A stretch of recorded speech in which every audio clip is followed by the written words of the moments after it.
Unfortunately, the cultural side of the Olympics in Paris hasn't been so good. Now, I'm not one of these people who thinks the opening ceremony is all that important. It's not the Olympics. The Olympics are a sporting event, not an arts event.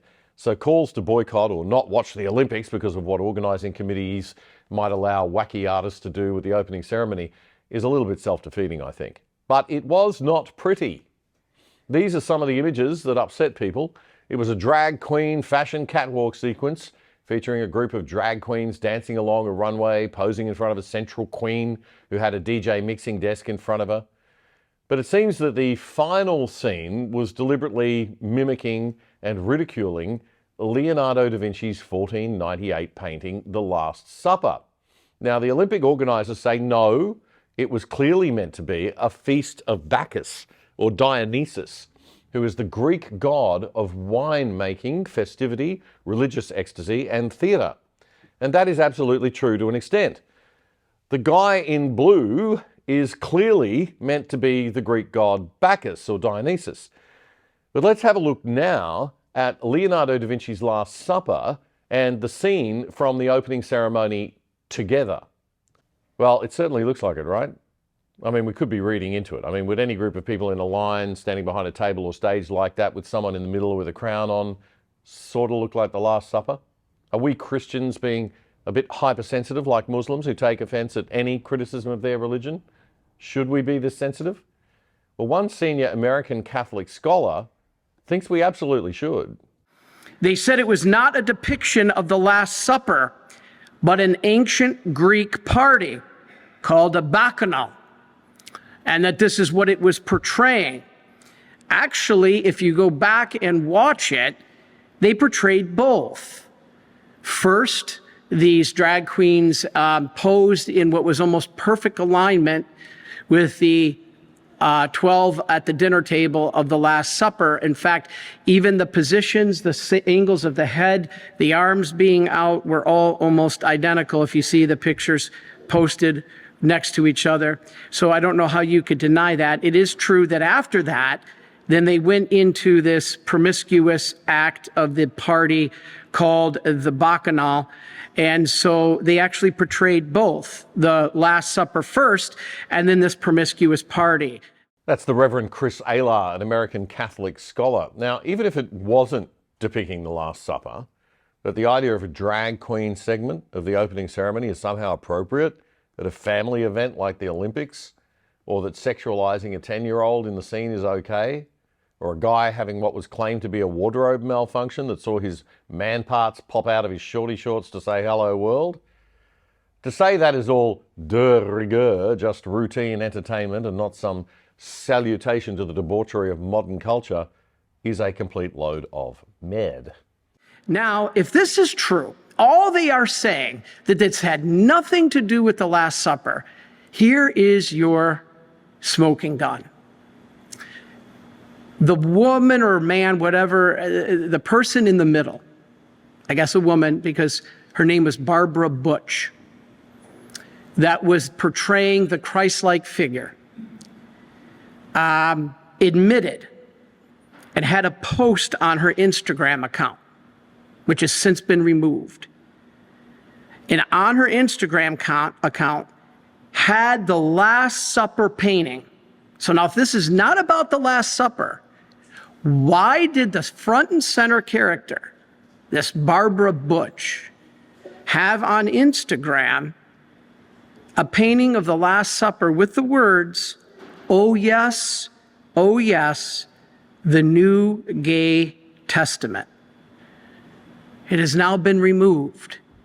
It's been removed since the Olympics have changed their story that this is not an attack on the Last Supper. There you go. Good question. So, late news is that the French DJ who performed during the Paris Olympics, that Barbara Butch, she is now filing a legal complaint, according to BBC News, after receiving abuse online. I'm not sure how that works in France. I think the police have to investigate and then they go through a process, of course, but she is filing an official legal complaint. Don't know if you can mock people like even Barbara Bush. You're mocking, really, aren't you? The whole thing's a bit of mockery and not expect that there's going to be a little bit of criticism come back your way. But anyway, the Olympics You know, they're a celebration of human achievement, right? They are a celebration of hierarchy, of aspiration to models of excellence. And in that way, they are a complete slap in the face to the concept of equity that the globalist left-wing elites, the Elbows and the Kamalas, love so much. They hate the idea that we all, as a community, as a society, benefit when one or two or a few of our tribe are exceptional at something. That hierarchy is actually good and hierarchy is actually natural. That we should strive for equality of opportunity, but never, never impose equity, the equality of outcome. That is core. That is the principle upon which free market competition and capitalism are built. And it's the reason why countries that adopt capitalism and liberalism thrive and those that adopt socialism fail badly. That idea that we all benefit from the excellence of the few and that equity, equality of outcome would be a disaster for us all, that idea is at the heart of the spiritual message of the Olympic Games, dating all the way back to the ancient Greek games. But in this weird woke world, we perhaps shouldn't be surprised that the French artistic directors of the opening ceremony might want to shove the latest left-wing diabolical fad down our necks.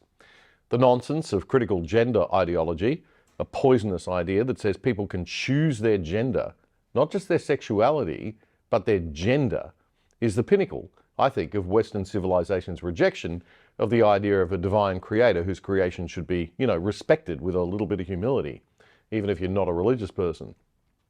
We've been telling the creator that we know better than them for decades now. But don't get me wrong. I think it's part of the plan that we as humans use our brains and develop science and medicine and move forward. But all of that's got to be done in a humble spirit of awe and mystery, because no matter our achievements in making the world more healthy, more just, more kind, and life more comfortable, we still don't understand the universe, and we all ultimately will still die. Suffering, sickness, and injustice will continue. And as we saw in the 20th century, any man-made attempts to impose equity and fairness, imposed, like centralized big government Marxist socialism, achieve the exact opposite. They achieve tyranny, poverty, mass suffering, and sometimes the deaths of tens of millions of people. I think Russell Brand put it best on his Stay Free show this week. What's amazing is if you actually read about the Last Supper, it's an opportunity to say that we can live forever in grace if we are willing to sacrifice ourselves and be sacrificed for a higher principle, that we need not endeavor through merit to achieve greatness, for the supreme sacrifice has redeemed us all, and through gratitude we ought live in kindness. If we did live in the kindness suggested in particular at the Last Supper, so casually mocked in that festival of godlessness and commerce and corporatism that's meant to be about celebrating sport and by their own reckoning diversity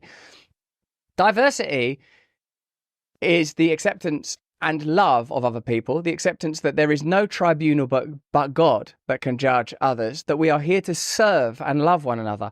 All of it's taken care of in the Last Supper. Exactly. Even if you're an atheist and you just look at the Last Supper as a mythology or a story, it is a story with an incredible amount of depth to it in its message. It's truly astounding. Is it any wonder it's a target of the sad postmodern relativism of the modern left? Back to Russell's very good explanation. All of it's taken care of in the Last Supper, as well as in Mark, at least, Christ saying, it's going to be crazy. You lot are going to deny me. You're going to betray me. You're going to live in extraordinary ways. You're going to lose touch with your principles. There's so much prophecy in the Gospels. There is so much wisdom in the teaching of Christ, but it is in his death and resurrection that what we are offered is a different way of living. We are offered a way of living in awakened enlightenment and love and service. And I will say this again because this is what I think is the main point. If you actually follow Jesus and surrender to Jesus, you don't need a culture telling you to treat people fairly and with love and to not condemn or judge them, because that is Christ's key point. Love one another. By the way, you may not be a Christian or a religious person, but it's actually not scientific, rational, or smart anymore to deny a creator or designer of the universe. A thing called the fine-tuning theory has kind of solved that question for us. It's quite radical and out there nowadays to think this perfectly fine-tuned system we live in is all random. Atheism just isn't cool or very wise anymore. So maybe, Paris Olympic people, having just a little respect, even if you're not religious, even if you are an atheist, for the symbolism of the religion upon which our entire culture in the West was founded, Christianity, even if you're an atheist, might be a wise, kind, mature, and sensible thing to do. And that's the point. Mockery of sacred things isn't good, especially of something as sacred as the Last Supper. I should point out that France itself has long been a very important home of many things Christian and Catholic throughout history. One of the most popular, well-known online senior Catholic clerics is American Bishop Robert Barron. And he gave this critique, which landed hundreds of thousands of views online, and emphasised the historical importance of France in the Christian tradition. France felt evidently, as it's trying to put its best cultural foot forward, the right thing to do is to mock this very central moment in Christianity where Jesus, at his Last Supper, gives his body and blood in anticipation of the cross. And so it's presented, though, as this gross, sort of flippant mockery. France, which used to be called the eldest daughter of the church, Paris, that gave us, Thomas Aquinas taught there, and Vincent de Paul was there, King Louis IX, St. Louis, France that sent Catholic missionaries all over the world. France, whose culture, and I mean the honoring of the individual and of human rights and of freedom, is grounded very much in Christianity, felt the right thing to do was to mock the Christian faith. Bishop Barron also posed a rather obvious question in all of this. Would they ever have dared mock Islam in a similar way? Would they ever have dreamed of mocking in this gross, public way a scene from the Quran? As I say, we all know the answer to that.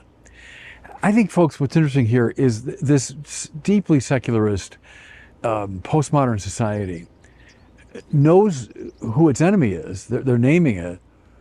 And we should believe them. They're telling us who they are. We should believe them. But furthermore, we Christians, we Catholics should not be sheepish. We should resist. We should make our voices heard. As I said, many of the French themselves were not happy about it. Remember, this is a country that very nearly elected a conservative government just a couple of weeks ago. So upset were people that the Games organising officials held a news conference about it to give a kind of non-apology apology.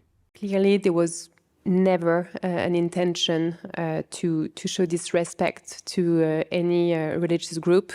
On the contrary, I think that Thomas Joly really tried to really intend to celebrate community tolerance. That was his word yesterday. And looking at the result of the polls that we shared, we believe that this ambition was achieved. If people have taken any offense, we are, of course, really, really sorry.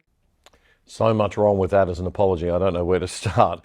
It got worse. The justification began very soon after that lame apology. The artistic director of the opening ceremony, Thomas Joly, spoke in French. Apologies to non-French speaking podcast listeners to this show. This short clip has subtitles for our viewers. Ma volonté n'est pas d'être subversif, ni de me moquer, ni de choquer.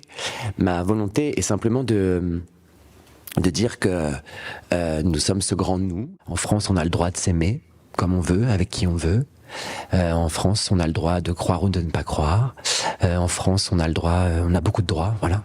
Et c'était l'idée de faire transparaître ces valeurs-là à travers la cérémonie. Basically, he's saying he didn't intend to be subversive or to mock or shock. That's a point-blank lie. Sorry, I'm not buying it, Thomas. You're one of Europe's top musical theatre artistic directors. You know all about mocking and shocking and how it's done. And nothing happens in a show like that that isn't crafted and staged to the last fingernail positioning. He then goes on to give the usual blah-blah postmodernist relativist blanket statements that can justify anything. A bit like a French Kamala Harris in a way. He says, quote, "In France, we can believe or not believe. In France, we're allowed to love who we want to, how we want. In France, we have a lot of rights." And I wanted to convey those throughout the ceremony. Well, Thomas, here's the thing. It's the French who are annoyed with you. And it's not you demonstrating enlightened Western values to the oppressed communist or Muslim worlds. It's you mocking Western Christian Enlightenment values themselves. And this is what the modern left don't get. Our enlightenment, freedom, and liberty comes with responsibility, because freedom without maturity and responsibility and humility leads to decadence and debauchery and the end of civilization and tyranny rather than the flourishing of civilization. Let me just repeat that. Freedom without maturity and responsibility and humility leads to tyranny, decadence, and debauchery and the end of civilization rather than the flourishing of it. I think all of this has probably been a bit of a good thing, folks, because we've had the opportunity to see up close and personal the whole cultural problem that we've got in the West here. It's not just about left versus right. It's about a very immature, childish culture versus a mature adult culture. That is the cultural battle in the West right now. Freedom has a price. That's why children have to listen to their parents and take guidance. It's why we should all respect our elders, even when we disagree with them. We should doubt ourselves. We should have humility. We should study history and the great classics of the past, the Western canon. We should read those books before we start trying to change the world or change society. So maybe, just maybe, while we should be accepting and understanding of differences and diversity, that doesn't mean that we have to promote and fully embrace certain things. And I, for one, as open-minded as I like to think I am about human sexuality, I will never think that fat, bearded men dressed in traditional female clothing that is hypersexual, dancing in a hypersexual way in front of children is a good thing, or that it has any place at a global sporting event. Because it's not inclusive, it's highly exclusive of basic human decency. Hope you enjoyed that clip. The Other Side is your weekly analysis of the media's best news and commentary without the woke, and we need your support. Please make sure you subscribe to our channel on YouTube and follow us on X at The Other Side on X. It's all totally free to do that, but we could always do with your financial support too. So if you'd like to make a donation, click the Super Thanks button on YouTube with a little $ and thanks on it right under the video frame below. Even a $2 donation will really help us. And if you're watching on YouTube, do check out the full episode that this clip came from right here.